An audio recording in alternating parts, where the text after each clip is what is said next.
What up, guys? The Bench Buddies are back with my college football rankings heading into week 5. As last week, we had a great week of football, so there's a lot of movement this week. But before we get into it, hit that subscribe button to get us to 500 subscribers, where I will be doing a giveaway.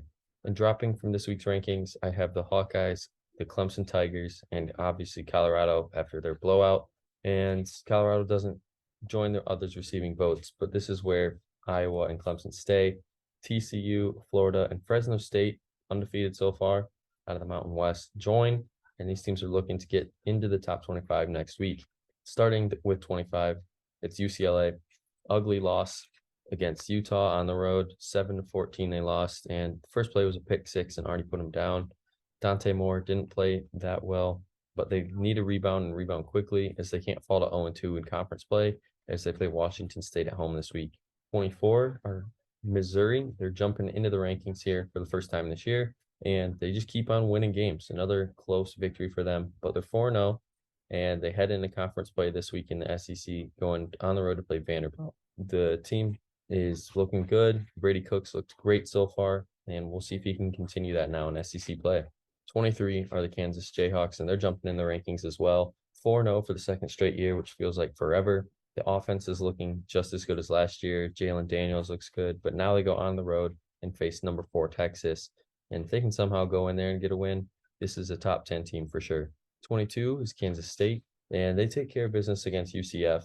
They spoiled UCF's Big 12 debut in this win, and now it's a good chance to play Texas for a shot at a Big 12 champion. Will Howard, another great game out of him. Didn't really do too much through the air, struggled a little bit, but running the ball, he had 2 touchdowns.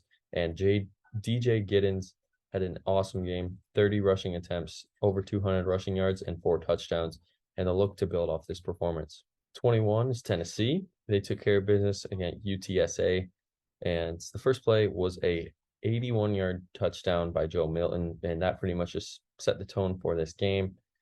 They ran for over 300 yards and 4 touchdowns as Joe Milton had a decent game through the air as well. But now they have South Carolina at home. 20 is Ole Miss, and they fall after their loss on the road to Alabama. The second half didn't treat them well, kind of fell apart and didn't show up. Jackson Dart, same thing. He had a good first half, but struggled in the second. And now they have LSU at home this week, who is also ranked 11th. So they got to get right this week if they want to stay in the top 25.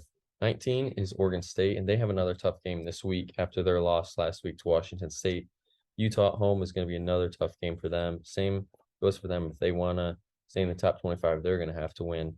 And they're going to have to find a better way to get in the end zone because DJ Ugalele was not the best way.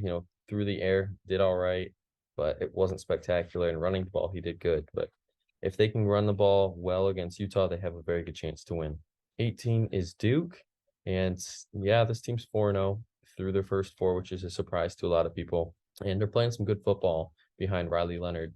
They're 4-4 in the red zone against UConn, and the defense forced 2 turnovers while only giving up 20 yards. But now they get Notre Dame at home, coming off a tough loss to Ohio State, and I'm sure this is going to be Duke's toughest test.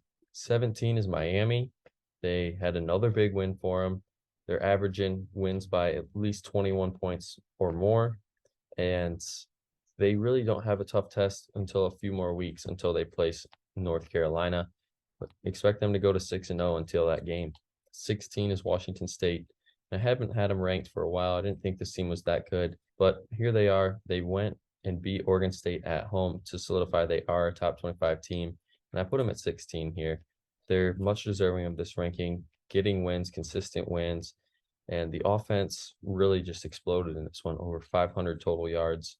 Cameron Ward was to thank for their win here, and now they travel to UCLA to look to stay undefeated. 15, Oklahoma. Nothing really to report here except the defense showed up in this one where the offense struggled, and we've seen what they've done the first 3 games. They did hit a lull here as they look to rebound against Iowa State next week. The Tar Heels come in at 14, and this was a dominant first half performance. That's why they coasted to the end in this one. 4 for 4 in the red zone, 3 for 3 in goal-to-goal situations. They punched it in. Drake May had a good game, and they found different ways to score the ball, which is always good for the Tar Heels. And now they get Syracuse at home in a surprisingly tough game. Oregon moves up one spot after their dismantling against Colorado, 42-6 it should be. Well, pretty much there's not really much to report except Bo Nix had one of his best games he's had as an Oregon Duck. And so they get Stanford on the road this week, which should be another easy win for them. And this Ducks team is looking to line up against Washington towards the end of the year, and that could be possibly a spot in the college football playoff. Utah, ugly win without Cameron Rising. And if he returns, I think this Utah team is going to jump back into the top 10. If they didn't get that pick six to start the game, who knows how this game would have finished. But the defense just showed out, holding UCLA to 3 for 17 on third down. And if they can play their defense that way this week against Oregon State, it's going to be almost the same result. 11 is LSU, and they scrape by Arkansas by 3 points, winning on that late field goal. They're 2-0 in SEC play, which is very good for them. They go to Ole Miss this week coming off of a loss in another tough game. But Jaden Daniels on their side, I think they'll go in there and get a tough win. Starting the top 10, I have Notre Dame falling one spot after their heartbreaking loss on the last play of the game to Ohio State. And that's the 6th straight game they've lost to Ohio State. So they need to figure something out if they want to right the ship and get trending in the right direction. But they need to win out to make the college football playoff. And if you look at their schedule, not only this week is a tough game at Duke, but they still got Clemson and USC on this schedule. So Notre Dame, they have some tough games to get back up there, and it's definitely possible for them to squeak into the playoff. Alabama jumps back in the top 10 after beating Ole Miss at home. Milroe looks like he probably will be the starter for the rest of the year, no matter how bad he struggles or how good he does. And the USF game is still kind of concerning to me, not really showing up. Didn't really have that much of offense, but we're just used to Alabama just putting it on teams, and that's just not the team they are this year. 8 is USC, and I couldn't really move them up even after scoring 42 points in the win. It was just because Arizona State hung around in this one for a little too late. But in the end, Caleb Williams had a total of 5 touchdowns and took USC over top. And his receiver, Brennan Rice, was the big target in this one. 7 is Washington, another dismantling of another team so far. Scored 45 points in the first half in a huge win. Pick 6 and punt return TD before Penix Jr. and the offense even stepped on the field. So they were up 14-0 before that happened. And Penix Jr. came out and performed as well, had 4 touchdowns and looking like he is going to be a top Heisman contender at the end of the year. Penn State stays at 6 after blanking the Hawkeyes at home on NBC in primetime. They held Iowa to under 80 yards, 1 for 9 on third down, and only 15 minutes of possession of the ball. And if that's not dominant football, I don't know what is. Top 5 starts with the Buckeyes staying at 5 with their win over Notre Dame, and they escaped with the win on the last play. And it gives a lot of Ohio State fans hope for the rest of the year with McCord. He showed that he's gutty and can lead a team down the field to get that win when it matters most.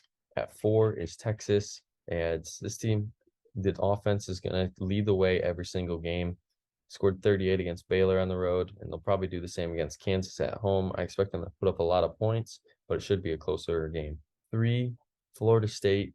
They made it very interesting at the end, snapping a 7-game losing streak to Clemson, though, in the process. And they didn't get the lead until overtime.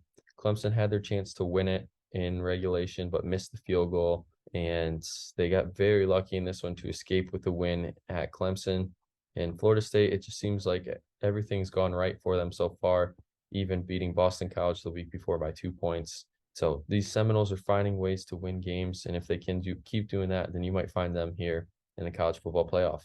At 2, you have Michigan, another so-so win, but Harbaugh was back for this one to coach his team. And McCarthy didn't do too much, but this was the Blake Corum show as usual, getting 2 touchdowns. But they scored 31 straight points to win this game. And the defense has looked spectacular throughout the first 4, only allowing 23 total points. And at 1, of course, is Georgia. Played another cupcake game before really diving into SEC play. Carson Beck looks good. Brock Bowers had his best game yet this year. And I expect another win for them against Auburn next week in what should be a tougher game. That's going to be it for this week's video. Make sure you guys come back next week to see where your favorite team ranks. But until the next time, Bench Buddies are out.